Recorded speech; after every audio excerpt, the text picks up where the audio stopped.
Saudara, hati-hati, hari-hari ini ada pengajaran baru, sekte baru, bisa dikatakan sekte ya, Kristen progresif. Ya, ini lagi heboh dan viral. Nggak apa-apa lah saya sampaikan di sini supaya saudara itu nggak bingung. Banyak yang datang dan bertanya kepada saya, Kristen progresif. Progresif itu apa? Suatu perubahan yang menuju kepada sesuatu yang dianggap lebih baik dan disesuaikan dengan kebutuhan masyarakat, kebutuhan kebudayaan ya yang ada pada saat itu. Kayaknya orang-orang ini menganggap Injil yang dibawa oleh Kristus itu sudah nggak relevan. Jadi harus dirubah mengikuti kebutuhan masyarakat.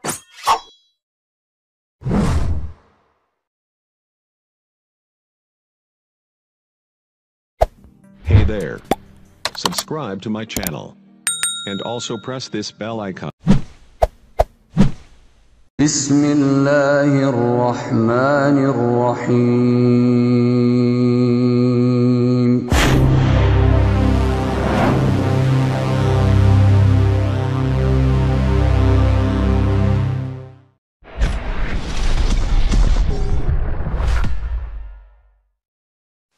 Bismillahirrahmanirrahim. Assalamualaikum warahmatullahi wabarakatuh. Alhamdulillahirrabbilalamin. Assalatu wassalamu ala asrafil anbiya'i wal mursalin wa ala alihi wa sahbihi rasulillahi ajma'in.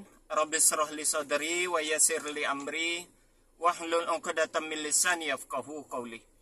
Alhamdulillah, puji syukur kita ucapkan kehadirat Allah Subhanahu wa taala. Sampai hari ini Allah masih memberikan kesehatan kepada kita semua. Salawat dan salam kepada Nabi Allah Muhammad sallallahu alaihi wasallam. Allahumma salli ala Muhammad wa ala ali Muhammad. Uswatun hasanah buat kita semua, contoh suri tauladan hidup untuk seluruh umat manusia. Saudara sekalian, pada kesempatan kali ini kita akan membicarakan tentang Kristen progresif. Yang sebagaimana kita ketahui, mungkin saudara-saudara juga mendengar di beberapa waktu akhir ini atau di belakangan hari ini, Kristen progresif, istilah itu cukup meresahkan bagi beberapa pendeta ya. Jadi di kalangan pendeta itu menjadi satu kericuhan dan keributan tersendiri, sehingga tidak jarang ini diklaim atau dinilai sebagai satu kesesatan dalam sekte kekristenan.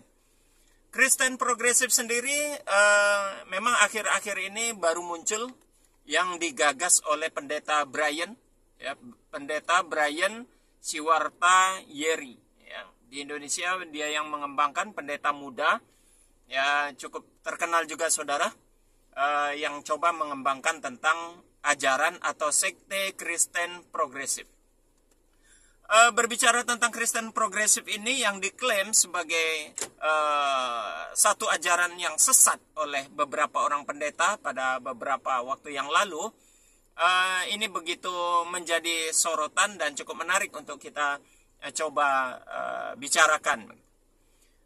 Kita kalau berbicara tentang Kristen secara umum ya, dan juga ada beberapa sekte-sekte yang terdapat di dalamnya, kalau mengacu kepada makna progresif itu sendiri, yakni pembaharuan gitu ya, pembaharuan dalam ajaran kekristenan itu sendiri yang mungkin tidak lagi sesuai ajaran itu dengan perkembangan zaman, sehingga adanya pembaharuan. Nah, kalau Kristen progresif ini dipandang ajaran yang salah atau ajaran yang sesat, menurut saya kekristenan itu sendiri prosesnya adalah progresivisme. Kenapa saya katakan demikian? Karena tidak saja sekte-sekte yang ada di dalam kekristenan itu sendiri, bahkan nama Kristen itu sendiri adalah merupakan pembaruan kalau saya bilang demikian. Karena di masa Yesus atau saat Yesus itu masih hidup, dia sendiri tidak mengenal dengan istilah Kristen itu sendiri. Dia tidak pernah menyebutkan bahwasanya ajaran yang dia sampaikan itu adalah Kristen. Ya, tidak pernah menyebutkan nama yang dia bawa itu yang disampaikan kepada murid-muridnya adalah agama Kristen. Pauluslah mula-mula menyampaikan bahwasanya Kristen itu muncul saat atau pertama sekali di Antioquia. Ya, di saat itulah Paulus mengajarkan atau menyebutkan bahwasanya ajaran yang dia sampaikan itu adalah Kristen. Nah, kata-kata Kristen itu sendiri tidak muncul dari mulut Yesus, karena Yesus tidak pernah mengatakan itu. Nah, menurut saya masa ini atau proses apa yang dilakukan oleh Paulus itu saja merupakan proses progresivisme, ya. Pembaharuan nama, dari sisi nama saja sudah pembaharuan itu, karena di masa Yesus tidak pernah kenal. Kemudian dengan adanya 7 konsili ekumenis, ya, yang terjadi di beberapa tahun, ya, 300 yang diawali dari tahun 325 sampai pada akhirnya tahun 1054. Perjalanan konsili itu pada dasarnya adalah proses progresivisme. Saya katakan demikian karena memang banyak pembaharuan yang terjadi di dalam kekristenan itu sendiri, ya. Pecahnya adanya Unitarian dan Trinitarian itu juga proses perpecahan dan proses pembaharuan di dalam konsep teologi atau keimanan kekristenan itu sendiri, ya. Adanya perpecahan, konflik antara gereja Barat dan gereja Timur kemudian memunculkan atau melahirkan adanya Kristen Ortodok dan juga Kristen Katolik. Nah, pecah itu yang terjadi tahun 1054, kurang lebih tahun segitulah. Nah, ini menunjukkan bahwasanya kan ada pembaruan. Konflik itu terjadi karena adanya kesesuaian dari sisi pemahaman dan ajaran, sehingga perlu rasanya diperbaharui itu, sehingga muncullah itu perpecahan antara gereja Barat dan gereja Timur yang melahirkan adanya Kristen Katolik dan adanya Kristen Ortodok itu sendiri. Nah, tahun 1517 Martin Luther, karena dia menganggap ada beberapa ajaran gereja yang tidak sesuai lagi dengan pemahamannya, sehingga dia sendiri mengadakan pertentangan atau menentang. 95 banyak tesis yang sudah dia keluarkan, yang dia sampaikan untuk menentang gereja, yang pada akhirnya dia memunculkan Kristen atau sekte Protestan. Pertentangan yang dilakukan oleh Martin Luther itu juga merupakan kegiatan yang sifatnya progresivisme, ya, pembaharuan itu, sehingga Martin Luther melahirkan ajaran Protestan, ya. Belum lagi adanya Calvinis, Armenia yang melahirkan karismatik, ya, dan yang agak kebelakangan sedikit ada Advent yang tahun 1863 dimunculkan oleh Joseph James, ya. Dia memberikan satu gerakan, muncul sekte yang namanya Advent itu sendiri. Nah, di abad 20, ya, di awal-awal abad 20 itu Charles Russell ini mengadakan satu pembaharuan lagi yang melahirkan sekte Saksi Yehova. Nah, Saksi Yehova. Ya, dan terakhir ini apa yang dilakukan oleh Brian, sehingga Brian melahirkan adanya Kristen progresif. Nah, kalau seandainya Brian dikatakan sesat dengan ajarannya Kristen progresif, menurut saya sekte-sekte sebelumnya juga sesat. Kenapa saya katakan demikian? Ya, karena memang itu lahir juga berdasarkan pembaharuan yang dilakukan oleh tokoh-tokoh pendirinya. Karena memang kekristenan ini kan didirikan oleh tokoh, gitu ya. Bukan Yesus yang mengajarkan adanya Katolik, Ortodok, Protestan, Calvinis, ataupun karismatik, adanya Advent, adanya Saksi Yehova, adanya progresif. Tidak, semuanya itu lahir karena urutan upaya yang dilakukan oleh tokoh-tokoh, oleh para pendirinya, dengan membawa konsep progresivisme itu sendiri.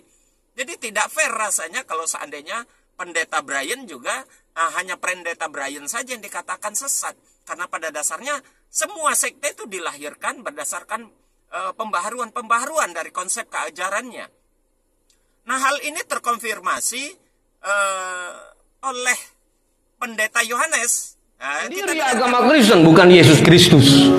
Kalau saya ketemu sama tokoh-tokoh agama, mereka berkata, Pak Yohanes, kan Yesus Kristus itu pendiri agama Kristen. Ya salah, Pak. Awal mula kenapa bisa jadi agama? Makanya Google sekarang udah bisa tahu Konstantin jadi ke agama Katolik, disahkan agama Katolik. Saat itu terjadi, para rasul Kristus sudah nggak ada, sudah meninggal, sudah tidak ada di bumi lagi. Konstantin mensahkan, lihat salib di langit, dia sahkan jadi agama Katolik. Kemudian muncul Martin Luther, protes dengan doktrin-doktrin Katolik. Martin Luther tidak menyetujui, mereka bikin lagi, jadilah Kristen Protestan. Muncul lagi Calvinis, Armenian, itulah karismatik, jadi pendiri agama Kristen. Manusia itu mulai dari Konstantin dan sebagainya. Bapak, ibu, dan saya kalau sekedar beragama Kristen, bukan pengikut Kristus, pengikut Martin Luther, Calvinis, Armenian, dan lain-lain.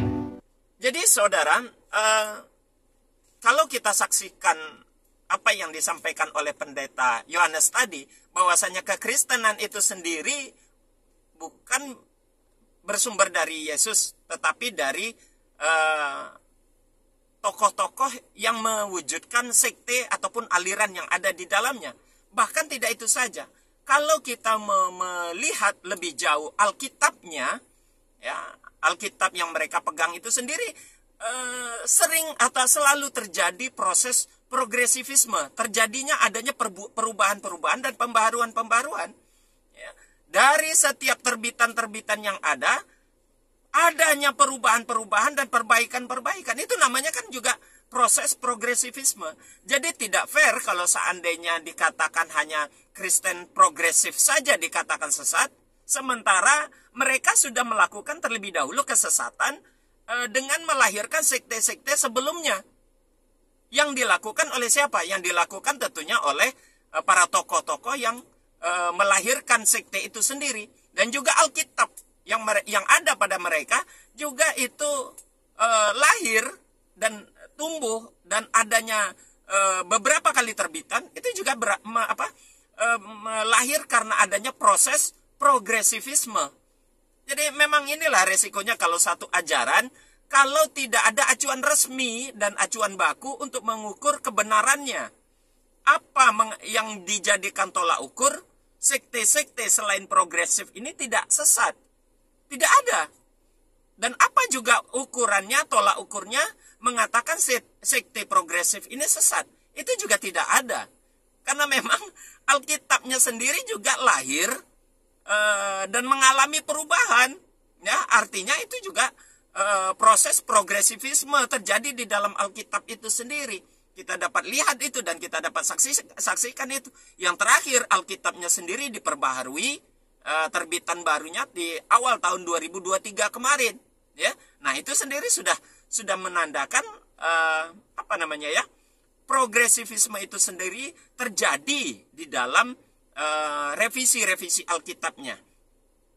Ya inilah resikonya kalau seandainya agama itu merupakan lahir dari pola pemikiran manusia, tidak berasal dari Tuhan semesta alam, tidak bersumber dari Sang Maha Pencipta.